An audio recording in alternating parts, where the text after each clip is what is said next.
We just looked at some issues with monoatomic ions. Now, ions don't exist on their own. They're present in ionic compounds, and it's the chemical formulas and names of these compounds that we're interested in. This is part of learning how to read and write in the foreign language of chemistry. Think of the symbols as our alphabet. What we're doing here is learning how to write the words, spelling them correctly, hopefully. We also want to translate those chemical formulas into the English language, so naming is important for us too. In determining the chemical formulas of ionic compounds, there is really only one rule. Compounds are neutral, so the ions must combine in whatever ratio needed in order to neutralize the charge.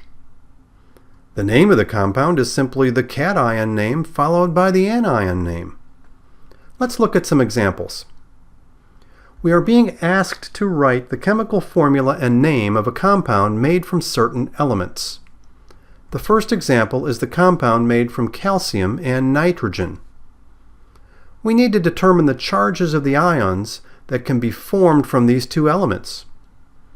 Based on their locations, calcium will form a 2+ ion, whereas nitrogen will form a 3- ion. In order to neutralize the charges, we would need 3 calciums and 2 nitrides.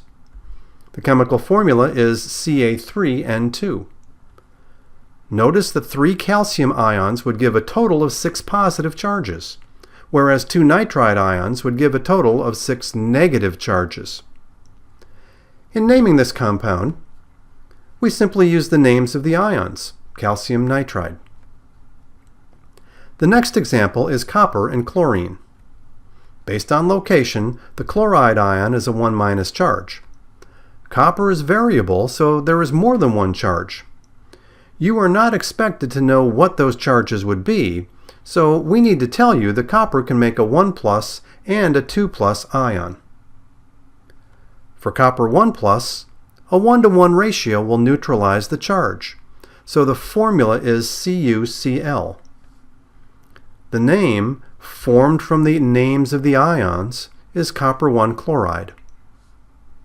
For copper 2+, 2 chlorides are needed to neutralize 1 copper, so the formula is CuCl2.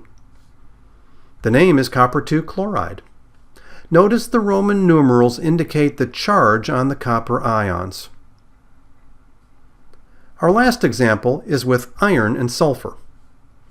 Iron is a transition metal and its charge is variable. Sulfide, based on its periodic table location, is 2-. There are 2 charges for iron, 2+ and 3+.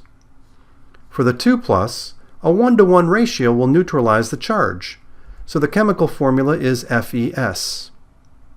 The name is iron 2 sulfide. Iron 3+ results in another 3-to-2 ratio where 2 irons neutralize 3 sulfides. The formula is Fe2S3. The name is iron 3 sulfide. Notice again that the Roman numerals indicate the charge on the ions and not the number of irons in the formula. Iron 2 sulfide has only 1 iron in the formula, and iron 3 sulfide has 2 irons in the formula.